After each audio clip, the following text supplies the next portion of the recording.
are concerned, not just in India but all across the world, but especially in India. Sensex and the Nifty both were down over 4% at one stage.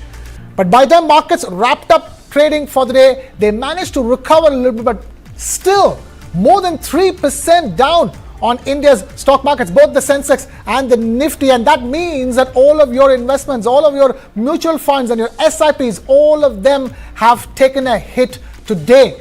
And the question that we're trying to answer here is, what should you and I do with our money when the markets are like this, when one announcement from Trump can cause a complete meltdown?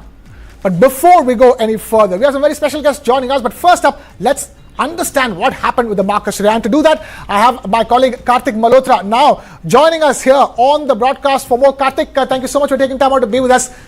Now break this down for us. I mean, sea of red is such a cliche for what happened in the market. Absolutely, today. Krishna. I think it was absolutely red. Red was the flavor of the day. In fact, when we were discussing the show, we were discussing the markets in the morning today, I was fearing saying good morning to the guests because it was anything but a good morning. But I think I can easily say good evening, Krishna. Markets are a little better on closing bell than they were in the morning. Let's try and put this into context and try and explain to our viewers what really happened. Friday is when we saw the meltdown happening on the US markets. Wall Street tanked. Right. And impact of that has been felt on the Indian markets today. So look at the Nifty 50 and the Sensex, the main indices, the benchmark indices, they were down about 5% when markets opened less than 12 hours ago this morning. And what we've got right now is a little bit of improvement in both these indices. They are hovering in the 3% range. Nifty 50 is down about 3.2%. Sensex is down less than 3%. So this is definitely a recovery, but a 3% crash is still a big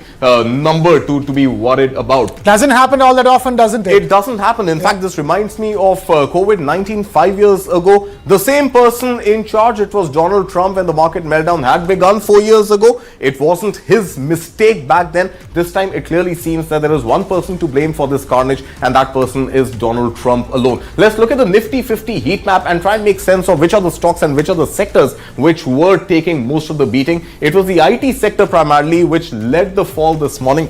The IT sector very sensitive to US markets, very sensitive to inflation, and the rate cut which has been expected of the Fed unlikely to happen now, and that spooked the IT stocks like never before. At one point we had Nifty, we had Infi as well as Wipro nearing the 10% decline mark. There was some recovery. Infosys closed just about 4% down. Wipro did better, down about 1.3%.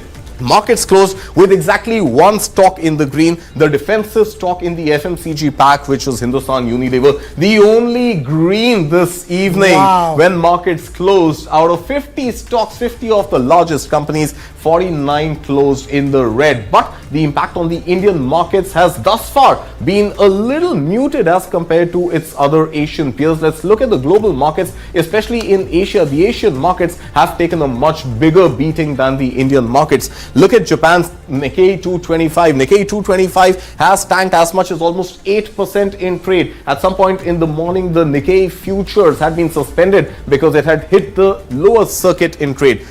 The KOSPI, the South Korean benchmark index, down almost 6%, but the biggest of them all comes from China's Hang Seng, the Hong Kong index, with the benchmark index, which is down almost 13%. Mood of the market definitely not looking good. The question really is, have we hit the bottom, or is the worst yet to come, Krishna? Oh, that's a big question, isn't it? Have we hit the bottom? Even now, if this is not the bottom, I wonder where the bottom is.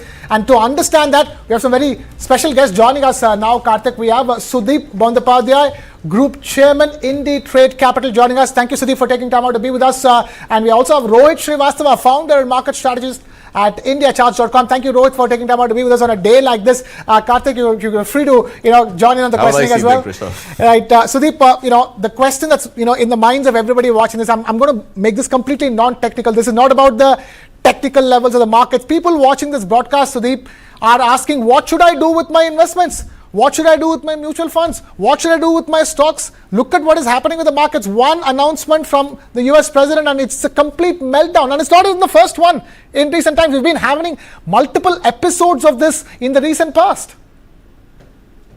To answer your question, as far as retail investors is concerned, if you are an investor who is investing through SIPs, please continue your SIP. There is absolutely no rationale for discontinuing SIP. You must have picked up mutual fund units at a much higher valuation till September, October, November even. Now that prices have come down significantly, please don't discontinue. Eventually, on an average, your valuation of the portfolio should be good. So please don't discontinue. This is the absolutely worst thing to do, to discontinue at this stage. As far as investors who are sitting on stocks, again, I would say don't panic and try to sell stocks amidst this carnage. It's absolutely ridiculous to do that. So just stay put. Now, the most important thing is, if you're an investor who have cash and who's willing to invest in the market, what should he or she do? I think that's where it becomes tricky. To my mind, I think we haven't seen yet the end of this carnage. There is too much of volatility, and as you guys are all talking about, Donald Trump is still not through with it. He has again made a statement that there's no question of any withdrawal. He has also made a statement that a huge amount of tariff are going to be levied on pharma imports. Now, these are all very dangerous statements and can destabilize the market even further from here. We also are sitting on the verge of witnessing some retaliatory tariff imposition by EU, maybe something from UK, maybe from Canada, and maybe from some other geographies which we are still not factoring in. Now, under these circumstances, I think things can get even messier. So my advice to retail investor who wants to invest is wait and watch. Don't jump into the market straight away. If you have to invest, start investing with 5-10% of your available funds by putting that money to work now, and keep watching the market and invest gradually. Now, what you invest in, to my mind, there are interesting opportunities emerging in large cap universe, and they are definitely worth investing at this stage, because if you're a long-term investor, it makes tremendous sense to pick up a Larsen & Toubro, Bank of India, Sudeep will get there. Sudeep will get there. I want to ask you detail as to where to put the money in, but before that, let me quickly get in Rohit Srivastava. So Rohit Srivastava, one is staying the course as far as SIPs are concerned, and the other is plowing in fresh money into market-linked products, especially mutual funds. Where do the people go to invest at this stage? There's a very old saying in the market that if you don't think it's the right time to buy a particular stock, then it's probably time to sell it. Now, that's of course based on your analysis of the market or that particular stock concerned. And the situation that we are in very, very quickly, from what looked like a tariff that was coming and would likely be a certain amount which the market was trying to discount in advance, and the actual outcome, which is near a recessionary situation for the US that it might create if it continues on the path that has already been designed or defined. The next 3 days are going to be critical. In the short term, we do have a very oversold market, but next 3 days, what ends up happening is you get the April 9th deadline, and the higher rates that he's really spoken of come into effect. Now, if these are really coming into effect, the longer that they stay on the table, raises the odds of a US recession. Now, there's a difference between a US slowdown and a US recession that really we have to understand. So if you're in a situation where you get a US slowdown, and simultaneously, when we are looking at factors like falling bond yields and a falling dollar, then what we try to anticipate is where will the money really go? And it will usually go out of, US markets into maybe other markets. So it could go to Europe, it could come to emerging markets when the dollar is typically weak. But all this is in a US slowdown environment where economic growth slightly is slower than in the past. That's something like what happened between 2001 and 2008. But when you hit a recessionary environment, then it leads to a risk for most markets, because there is a high interdependency of different economies with the United States of America. And then we can't simply look at, simple ratios like, okay, India has only a 2%, 3%, trade with the United States. We have to start looking at global trade. And overall, our, trade is around 48% of GDP. So it's pretty significant. And if world trade takes a hit because of these tariffs, then what is the impact overall? And that is where the counter effects make it very, very difficult to invest at this point of time. Right. Till we have certainty. So you have to put time into effect. How long is it going to take to resolve this? Okay. And as long as there is uncertainty, you cannot really get invested. Right. As long as uncertainty, we will discuss this further. Trump, meanwhile, speaking on the market crash, has said that, and I quote, "Sometimes you have to take medicine to fix something." A comment that has rattled investors across the world and ended hopes that he would change his policy anytime soon. Take a look at this report. Global stocks plunged again on Monday morning. Japan's Nikkei index led the tumble, falling close to 9% from the open before recovering some ground. Lenders were hardest hit, with the country's bank stocks index falling 17% from the open before it too clawed back some losses. Hong Kong then opened with similar falls. Megabank HSBC plunged 15% out of the gate. Lenders have been hard hit by mounting fears of a global recession sparked by Donald Trump's sweeping tariffs.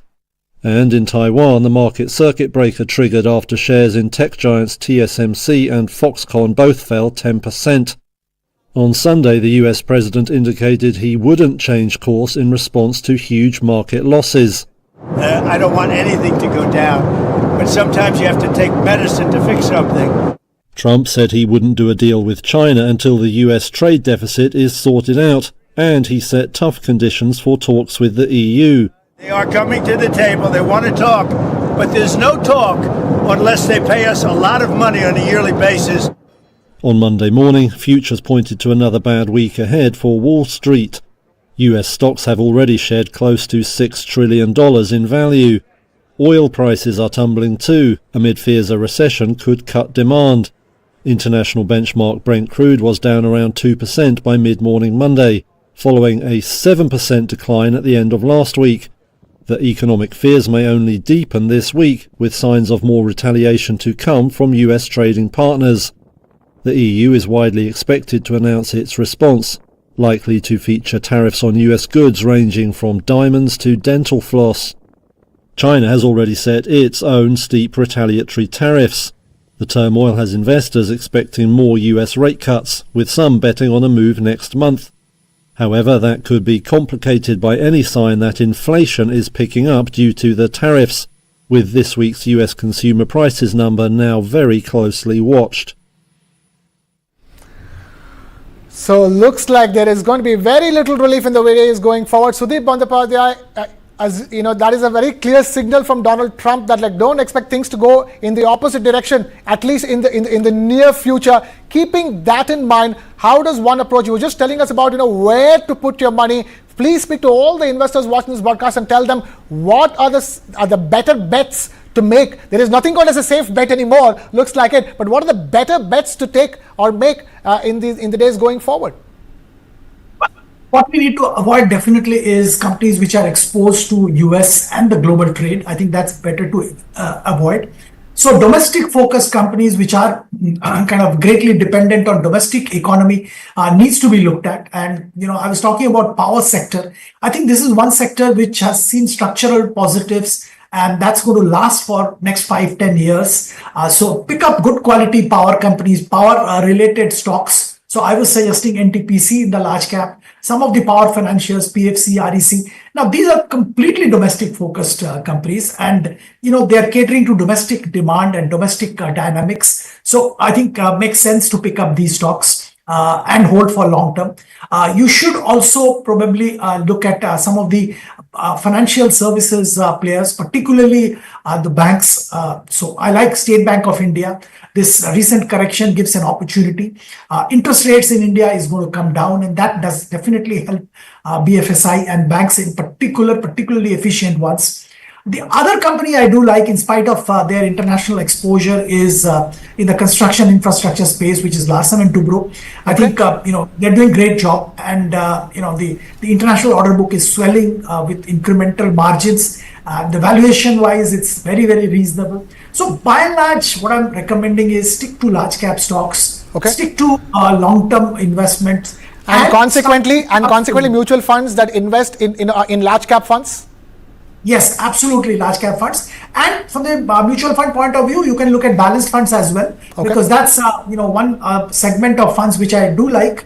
Also, the multi-asset allocation fund, which has allocation in gold apart from debt and equities. I think these can be looked at. These are very good blend, and instead of the investor trying to do himself or herself, the fund manager does the churning in his or her behalf. So it makes tremendous sense. And historically, balanced funds have given excellent returns, even in terms of volatility.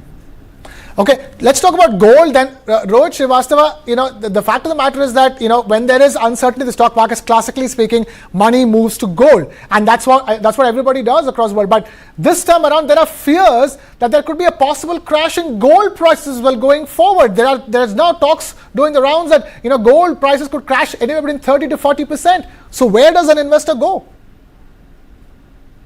I'm not sure whether you'll get 30 to 40%. It may be a little exaggerated specifically for gold in an environment that we are in, where the dollar is falling. There is typically support for gold. But I can say this much, that gold prices have had a fantastic run since the bottom of March 2023. It's possible that move is over and we will see a correction to that move.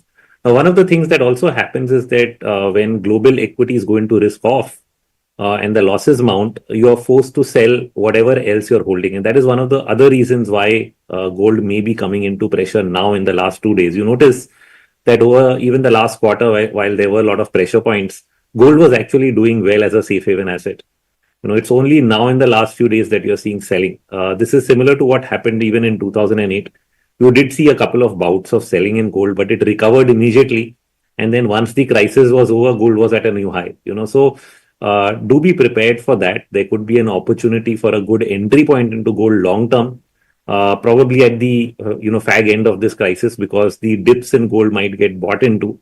Eventually, when you're talking about a debt problem and you're talking about many of these issues, they often get resolved by inflation, and that ends up being good for gold. So longer term, I wouldn't be worried. Near term, yes, there could be a correction. I doubt it'll be 40%, but definitely there can be a correction in gold. There can be a correction in gold. Sudeep, if there can be a correction in gold, and consequently, it is better to stay clear from gold mutual funds at this stage, isn't it?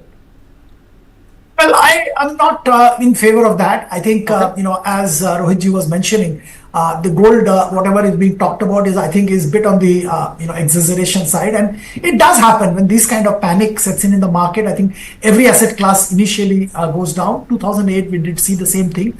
But I also strongly believe that gold will not fall. And that is a safe haven, which will kind of remain a safe haven. And, there's absolutely no reason to move out of gold. In fact, if at all, I think allocation to gold probably will increase in the near future. So there's absolutely nothing to worry about gold at this stage. Okay, nothing to worry about gold at this stage, but all to worry about the tariff tantrums of Donald Trump. Speaking about which, Japan's Prime Minister Shigeru Ishiba has said that the Japanese government will continue to ask US President Donald Trump to lower tariffs against Japan, but acknowledged that results will not come overnight. Listen in.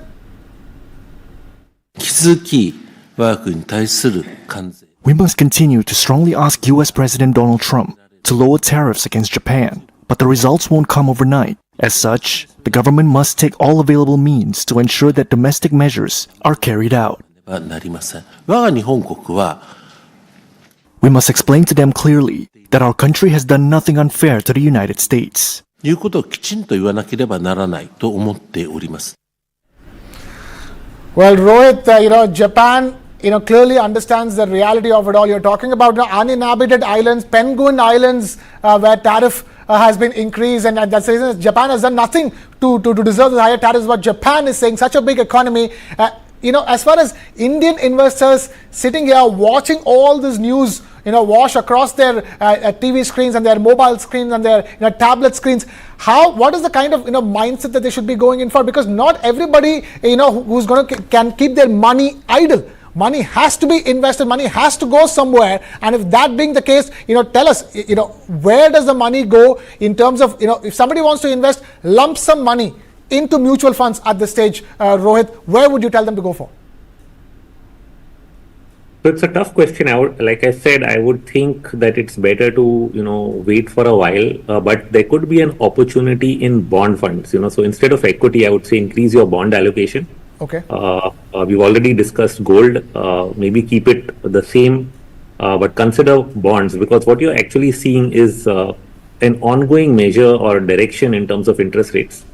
Every country outside of the US has already started to cut rates. We have started to do that since February. We are also expecting another one this month. What that typically means is as rates go down, bond prices move up. So you might actually have an opportunity to make money during this tough phase in the bond market. So if you're even using a hybrid fund, for example, there are various mutual funds that allow you to switch between equity and bonds, and the fund managers themselves will take those kind of decisions. Those can actually do a good job of navigating through this kind of a phase by shifting allocation between equity and bonds. Sudeep, would you concur with that? Well, absolutely. I already had mentioned investing in balanced funds and multi-asset allocation funds. I think that's a much better option at this stage. Look, I think just elaborating on Rohitji's point, in India we all know, and we are talking about interest rates coming down. Now the 25 basis point cut is probably already baked in, but if the rate cut is 50 basis point, you will see a rally in the bonds. So there is definitely an opportunity of making money in the bond side of the market. So yes, if somebody has to invest money, they should go and invest in debt heavy mutual funds, or if they want to really play safe, in balanced funds, as I was mentioning, multi-asset allocation fund or balanced funds, where the fund manager will do the job for him or her instead of him trying to do it. Okay, and one message from you, from both of you. I'm going to begin with Rohit. Rohit, one message from you to all the investors watching over here. What should be their mantra? Stay safe, wait for the right moment, be patient. I mean, there's no hurry to really make any moves right now. You'll come to know when things have played out. Usually when there's so much of a shakeout, markets will recover slowly and you'll have enough time to think. So think before you leap. I think that's the message. Think before you leap. Sudeep, your message to all the investors out there. My message will be, please don't panic.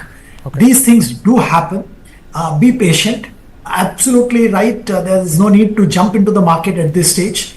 Identify good quality stocks, particularly in large cap, which you always probably wanted to invest, but because of valuation concerns, you could not invest. Now keep watching them, and at an opportune time when the market is turning around, start investing in good quality large cap stocks and build your long-term portfolio. All right, we will leave it at that. Sudeep Bandopadhyay, Group Chairman, IndiTrade Capital, and Rohit Srivastava, Founder and Market Strategist at IndiaCharts.com. Thank you both of you for taking time out to be with us on this very special broadcast. And with that, it's a wrap here from my side. Thank you so much for watching. This is Krishna Kumar signing off.